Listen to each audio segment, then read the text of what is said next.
Et salut tout le monde, c'est Zaroth, on se retrouve aujourd'hui pour une nouvelle vidéo sur Super Fantasy Brawl et on va s'intéresser à deux nouveaux champions, Tuchao et Corvash. C'est parti.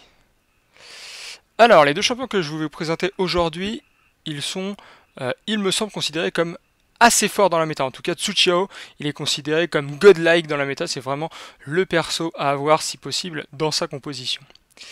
Alors, voyons voir pourquoi, piochons ces 7 cartes.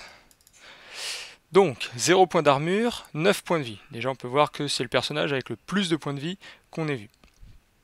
Et quand il est évolué, 0 points d'armure, 9 points de vie, et les ennemis adjacents subissent moins 1 d'armure. Donc effectivement, c'est pas mal. Par contre, il faut que l'adversaire ait un point d'armure, sinon ça ne fonctionne pas bien entendu. Hop. Première carte, c'est une attaque, pas de point de mouvement, une attaque adjacente, 1 point de force, mais avant l'attaque, saut 3, et après l'attaque, pousser 1. Donc ça permet par exemple de repositionner 1, 2, 3 ici avec mon saut 3, d'attaquer là à 1, donc s'il a de l'armure je lui perds rien, mais s'il n'a pas d'armure je lui perds rien, et en plus je lui fais un pousser, donc là il pourrait pas reculer, donc il reprendrait 1. Donc en fait il n'y a pas de point de mouvement au départ, mais en fait c'est remplacé par un saut 3, ce qui est mieux, puisqu'on sait bien que le saut 3 passe à travers les pièges, les unités ennemies et les statues, ce qui n'est pas du tout le cas des mouvements classiques. Deuxième carte, c'est une compétence, 2 de mouvement, une zone d'effet à 3 cases, et infliger des dégâts à toutes les cibles jusqu'à ce qu'elles soient mal en point. Pour rappel, une unité est considérée comme mal en point si elle a la moitié ou moins de la moitié de ses points de vie. Donc une unité qui a 8 points de vie sera mal en point à 4 points de vie, et une qui a 7 points de vie sera considérée comme mal en point à 3 points de vie. Et donc il affiche des dégâts, comme on peut le voir, c'est la petite goutte de sang brisée, donc c'est des dégâts directs qui ignorent l'armure. Donc admettons que mon Tuchao soit là, que cette cible ait 8 points de vie, celle-ci 7 et celle-ci 7, donc qu'elles soient toutes full HP, eh bien je vais toutes les mettre mal en point, donc je vais leur infliger 4, plus 4, plus 4. Donc potentiellement 12 points de vie en une seule carte, ce qui est quand même énorme. Attention toujours avec les zones d'effet, puisque si un de vos alliés se trouve dans la zone d'effet, eh bien là, cette unité-là subira également des dégâts jusqu'à être mal en point. Par contre, si elle était déjà mal en point, elle ne prend pas de dégâts. Donc effectivement, ça c'est pas mauvais non plus. Hop. Troisième carte, c'est une attaque, un de déplacement, un tir direct avec une portée max de 2, 2 de force, et après l'attaque, attraction 1. Ok. Quatrième carte, une compétence, un de mouvement. Vos champions vont avoir plus 1 de force et plus 1 de mouvement jusqu'à la fin du tour. Donc ça c'est plutôt fort, hein, effectivement, puisqu'il buff toute la team, donc lui y compris. Bien sûr, comme d'habitude, hein, il faut que ça soit une carte attaque pour profiter du plus 1 de force, et il faut qu'il y ait déjà un mouvement sur votre carte pour profiter de ce plus 1 de mouvement. Mais c'est plutôt très très bon. Cinquième carte, c'est une attaque, encore une fois pas de mouvement, une attaque adjacente à 2 de force, avant l'attaque une course 2, et en plus double. Donc on se le rappelle également, double, une fois que les dégâts ont été infligés, eh bien on les inflige une deuxième fois. Donc là par exemple, si j'attaque cette unité et qu'elle n'a pas d'armure, je vais lui infliger 2 plus 2. Si elle avait un point d'armure, je lui infligerais 1 plus 1.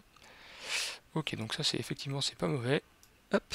Et enfin, sa réaction, après l'attaque, si la cible was not taken, the attacker also suffers the attack. Ok, si la cible n'est pas tuée en fait, eh bien l'attaquant va aussi prendre les points de dégâts qu'il a infligés.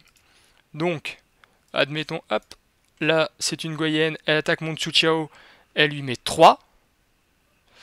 Eh bien si je joue cette carte, et que mon Tuchao est pas tué par l'attaque de Goyenne, eh bien il va renvoyer également les dégâts, donc la Goyenne va aussi prendre 3 points de dégâts, ce qui est plutôt effectivement très très fort. Ok, donc ça c'était pour Tuchao. Maintenant, on va s'intéresser à Corvache. Piochons ces cartes. Corvache, notre ami. 0 d'armure, 8 points de vie. Et quand il est évolué, 0 d'armure, 9 points de vie. Il gagne donc 1 point de vie. Et les attaques de Corvache ignorent donc l'armure si la cible est mal en point. Ok, donc lui il va finir les gens, quoi. Si elles ont plus beaucoup de points de vie, il va faire extrêmement mal. Toc. Première carte. Une attaque. Pas de mouvement. Par contre, c'est une attaque à zone d'effet à 6 cases, donc tout autour de lui. 0 point de force. Cette attaque gagne plus 2 pour chaque cible. Donc autant vous dire que, hop, si elle est là, et bien d'un coup, c'est 6 points de force. Et s'il y a en plus ses alliés autour de lui, c'est 10 points de force. Donc autant dire que ça peut faire très très mal. Très très très très mal. Ok, ça pas mal du tout. Hop. Par contre, il faut qu'il soit bien placé de base puisqu'il n'y a pas de mouvement. Ou alors il faut le replacer avant d'utiliser cette carte. Deuxième carte, c'est une attaque également. 1 point de mouvement, une attaque adjacente à 3 de force. Et avant l'attaque, saut 2. Donc vous pouvez faire un déplacement, saut 2. Ouais, bah là j'étais trop loin. Un déplacement, saut 2 et pouvoir attaquer. Donc ça c'est plutôt pas mal. Et comme elle est jaune en plus, vous pouvez jouer cette carte, puis cette carte si vous avez les deux dans votre main, ce qui vous permet de bien vous positionner et d'utiliser l'autre carte ensuite. Troisième carte, c'est une attaque. 2 points de mouvement, une attaque indirecte avec une portée max de 2, 3 de force. Si la cible est mal en point, eh bien, elle subira transfert 1. Donc ça veut dire que vous pourrez la déplacer d'une case. Ok, pas mal du tout non plus. Quatrième carte, une compétence. 1 point de mouvement, une attaque... Enfin, une attaque, non. C'est une... Ouais, je vais appeler ça une attaque adjacente. Donc, pousser 1 et étourdissement. Ok, pas mal du tout. Hop. Cinquième carte, c'est encore une attaque. 2 de mouvement, une attaque directe avec une portée maximum de 4, de 2, une force de 2, et si la cible est mal en point, cette attaque gagne plus 2. Ok, donc lui c'est vraiment, lui il est là pour finir les unités ennemies, quoi. Et puis si en plus il est évolué, il est inarrêtable.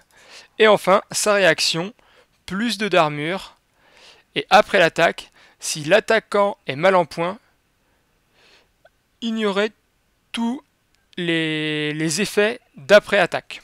Donc tous les effets qui vont être... il en a lui. Hop. Voilà, tous les effets qui auront ce sigle-là. Ok. Eh bien, pas mal du tout, effectivement, pour ces deux personnages. N'hésitez pas à me dire ce que vous en avez pensé dans les commentaires. N'hésitez pas à me corriger non plus si j'ai fait une petite erreur. On n'est pas à l'abri. Je ferai de même en commentaire si c'est le cas.